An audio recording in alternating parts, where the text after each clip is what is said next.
Yeah, I go here. I'm a Cheney University student. I'm a political science major. I minor in French. I went to Imhotep Institute Charter High School, so I'm already in touch with my roots, and I just want to support black people as we all should do.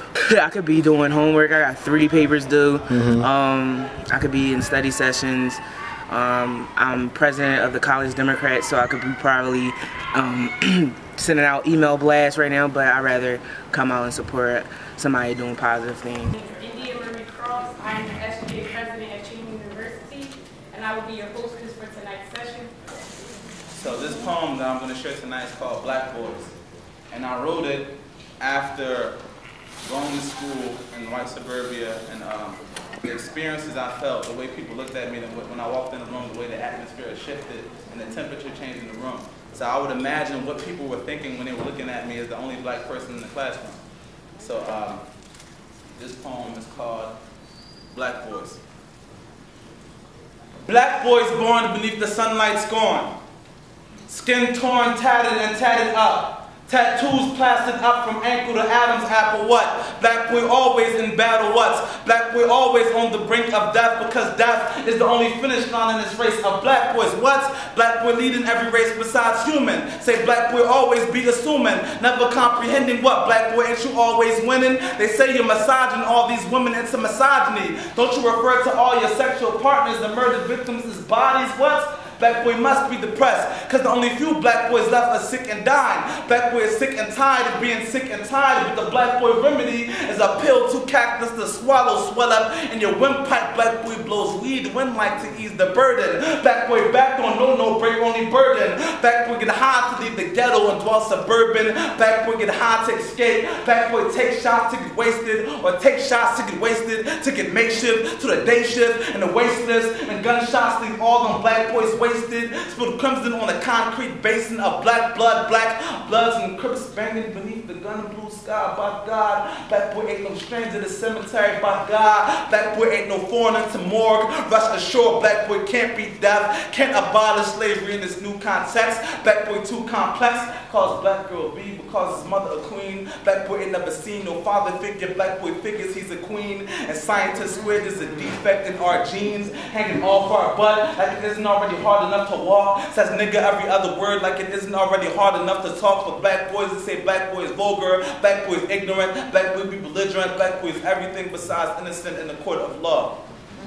Where everybody gets freedom, they get him black boy's life, and he's just looking for a savior, because we ain't got no saviors, our own complexion. Black boy destined for doom. Black boy don't believe in God, only worship at no doom. Too black to raise a sun, but dark enough to hold the moon. Too black to fill an app, but dark enough to fill a tomb. I say, oh black boy. I say, don't you know you are beautiful? Don't you know you are chiseled from the sturdiest of mountains? Black boy, you are a fountain to wash away your woes. But black boy knows not of his own power and his realness. The revolutions last in zillions. I say, black boy, don't you know you are brilliance? Our Frederick D, our Malcolm X, and Marcus Garvey, and W.E.B. Du Bois. Black boy, you are everything they're afraid of. So they enslave us to our own black complex. Black boy, you are too complex to understand, but you are the origin of man. I say you are the origin of man. And in the absence of light, you're the universe's plan, and I ain't mad at you. I'm just here to tell you that everything that glitters ain't gold, that your black and brown skin ain't a reflection of your soul, and that snapback you got on your dome, that ain't chrome, that ain't your crown, and that block you trap on, that ain't your block, it's just blocking you from your throne, son. Can't see, son from C-section to C, 6'5", but he ain't grown, he ain't deep, he's a pawn, running from kings, dumb, still ready to die over concrete, over bricks, over stone, over kingdom that ain't your own. Don't get your sunset, cause your set put you on, think you reach Larry Hoover, Al Capone until you shot, or you knock, slinging rocks, get you stoned, son, but I ain't mad at you. I'm just here to tell you that everything that glitters ain't gold, that your black skin ain't a reflection of your soul. Them chains them rappers wear, they don't make them look free, man, they make them look sold. Make them auction block black, make them cotton picking old, but no, I ain't mad at you. Despite what the people tell you, the media sells you, you ain't no nigga, you ain't no inmate, you a king, you a gold. Play your role.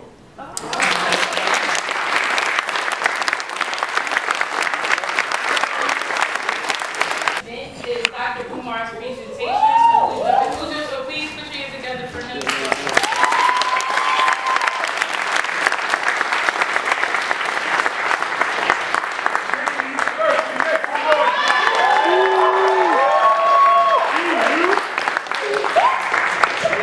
thank everyone for coming out. And I'm going to set my clock so I know where I'm at. I know I got a little preacher in me. I want to make sure I keep a watch on that. Just so you all know, Brother Yusuf did bring some CDs of his spoken word. So make sure you support him when we're done here tonight. For those of you who hadn't had a chance to get my book, Psychoacademic Holocaust, make sure you get a copy.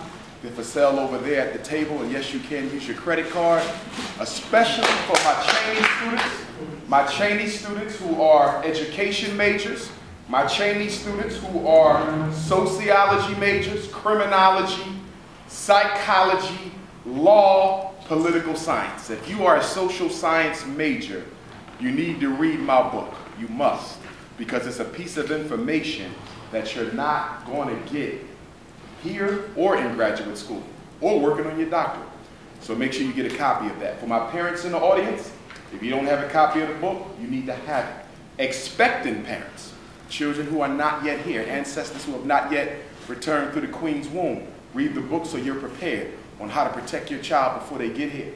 For those of you who already have children, you need to read the book. Some of you are already going through the psychoacademic Holocaust right now. Some of you already got questions about what to do about the special ed assault, what to do about the ADHD assault, what to do about the psychiatric medication assault. So we're going to talk a little bit about that tonight, but we're also going to talk about it within the general and much larger context of the state of black people in America. For those of you who don't know me, I'm Dr. Umar Johnson. I'm a doctor of clinical psychology. I'm a certified school psychologist and school principal, also trained as a political scientist. First thing I want to say is kudos to the Cheney students because you went to a historically black college. Yeah.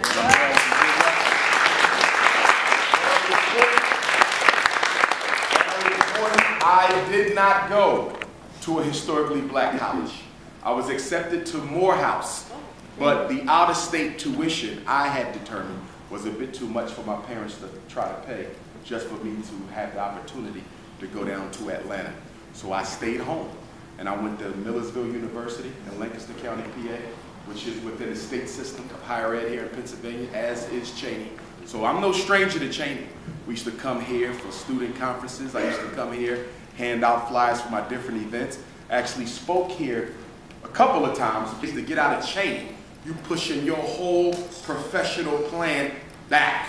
We spent too much time in college and stopped part-time. Well, I'm going to part-time and get a job, go back and forth from Philadelphia. But when you part-time your education, you just took a 4-year program and turned it into 8. For what? What you want to do that for? Get on up here, get in the dorm, stay focused, get the work done, and get on up out of here. We taking too long to finish our academics. And when we take too long to finish our academics, it starts affecting how well we raise our children at home. Are y'all following me? Because we ain't got the hours to put in. That's where that ADHD come from. That ADHD comes from parents not having enough time to pay attention to the babies because we got other things that we're doing. Come on in, family. The seat's all over. Come on in. Now, let's talk about the special education situation. Special education was created by the United States Congress in 1975. Why was special ed created? I hope my parents are listening. I hope my education majors are listening. I hope my law, pre-law students are listening. My sociology and psychology students are listening. Why was special education created? To help kids who were struggling? Hell no. Special education was created to give white folk the prerogative to resegregate black children from white children. I'm going to say it again. Special education was created to give Lower Marion School District and Upper Marion School District and Plymouth Meeting School District and all these other all-white school districts the prerogative to take black children out of the class with white kids and subject them to a separate education. That's what special ed is all about. Let me go a little bit more specific with y'all. In 1954, the United States Supreme Court said you could no longer use race as a function in public education. Everybody knows about that case, right? The Brown versus Board of Education decision, 1954. Charles Hamilton Houston, Thurgood Marshall sued and won in court proving that giving black children separate educational accommodations was an infringement upon their 14th Amendment rights. Okay? So the Supreme Court said you can't use race. Up until 1975, if you was black, they said you can't come to this school. And that's why up until the 70s, a lot of us was educated.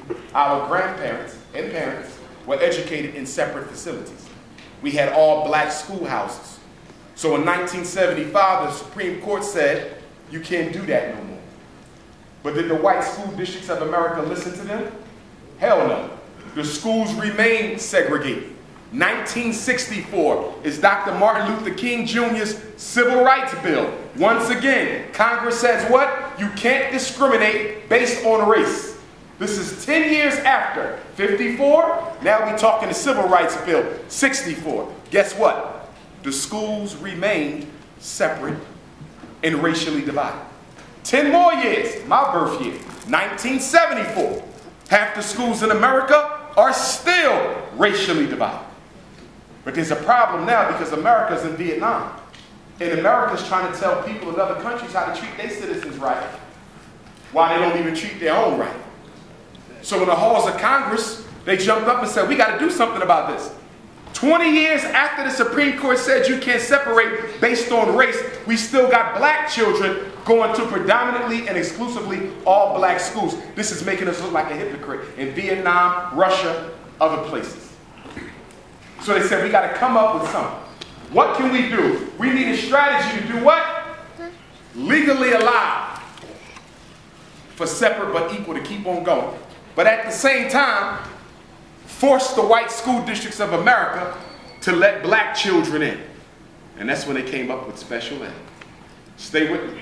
Special ed said you can't separate them because they're black. You cannot say, I'm putting them in a special class because they're black. We cannot do that. It's illegal. But what we're going to give you is a label called the learning disability. And if you say they're learning disabled, you can take them out the class and put them in a special class. We're going to give you another label, emotional disturbance. If you say he's emotionally disturbed, you can take him out the regular class and put him in a special class. Let me give you another label, mild mental retardation. If you call him retarded, you can take him out the regular class and put him in another class. All they did was codify the racism with labels. And what are the biggest labels in special ed? Number one, learning disability.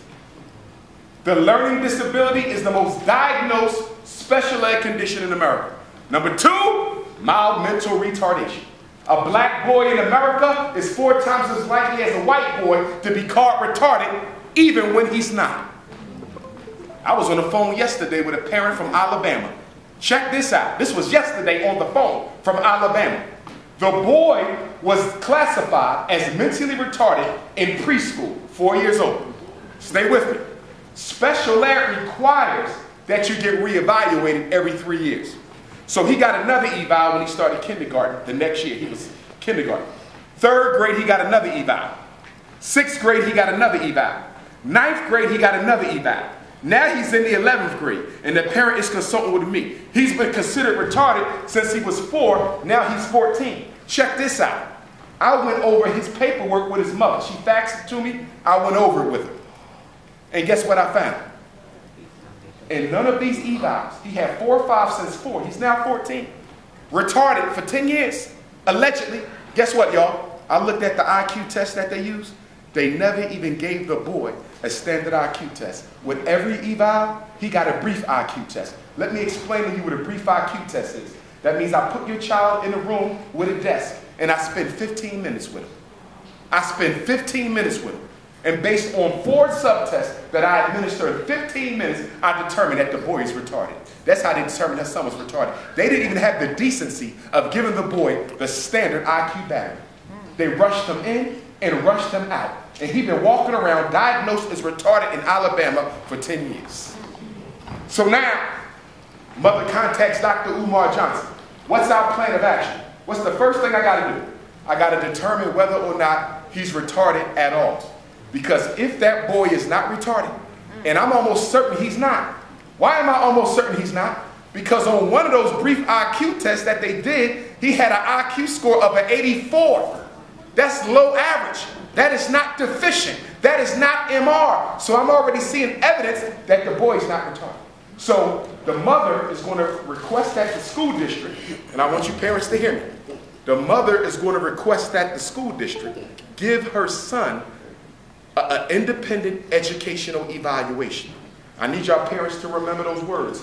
Independent educational evaluation. Federal special ed law says if you don't agree with the evaluation that the school did for your child, you have a right to another one and the school district must pay for it. Did every parent hear me just now? So I should never hear another parent say, they said my son was this or that and I didn't know what to do about it. I just told you what to do about it. You write a letter to the principal. You diagnose my son as retarded. I don't agree with it. I'm requesting an independent educational evaluation. And when you request that, the school district gives you the freedom to find the psychologist that you want to use. Now, we're in Pennsylvania right now, right? I'm certified in Pennsylvania. That means what? That means if any of you ever need an independent educational evaluation, guess who you're going to request? Okay? But let me take that back. You ain't got to request me. You can go get Mr. White Man, but don't come back to me after you screw your child up. Anyway, okay? So first we got to determine if the boy is retarded or not. Now what's going to happen when we find out he's not retarded? Because I'm sure he's not. The school district in Alabama is going to owe this family compensatory ed from pre-K, 4 years old, all the way to 9th grade. He's going to get 10 years of back money for all the years that he should have been in the regular class but was in a special class. And then on top of that, we're going to sue the district for what? Psychological damage. Because this boy been walking around since the age of 4 believing he was retarded.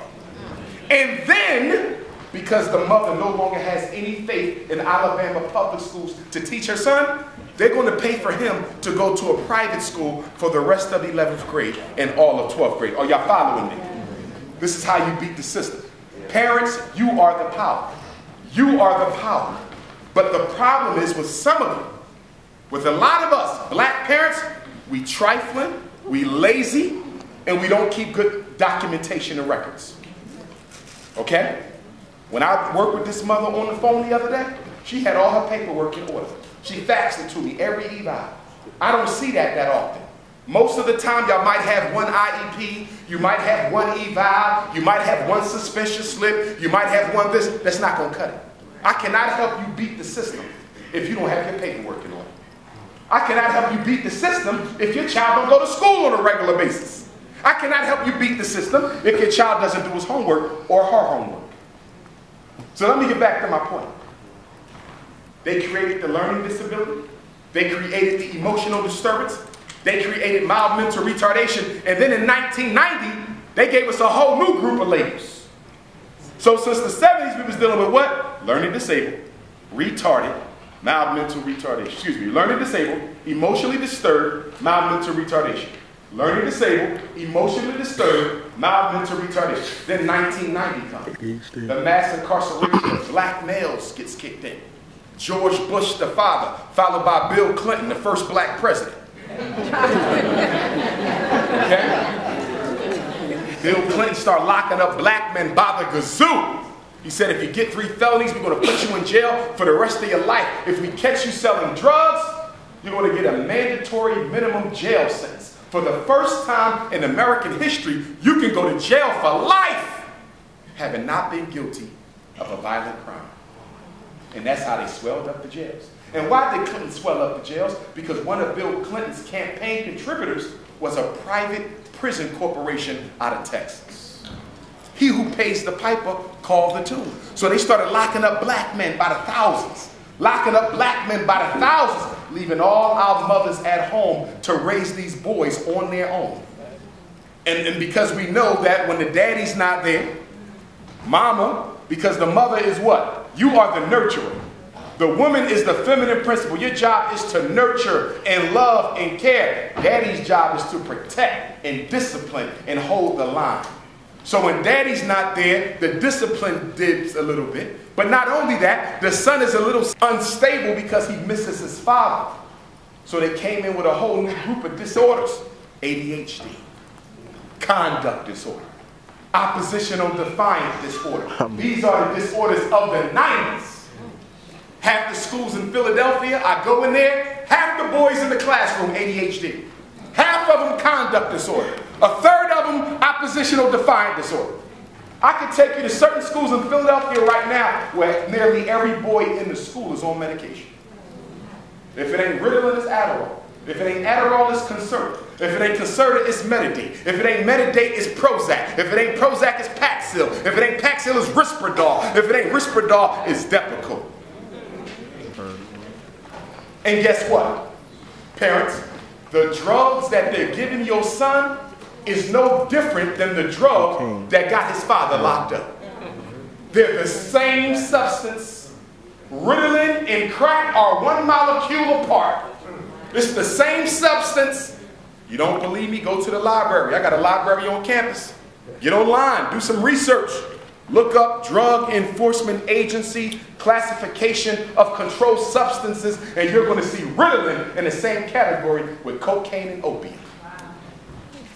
Now, the average crack addict can only afford to get high once a day.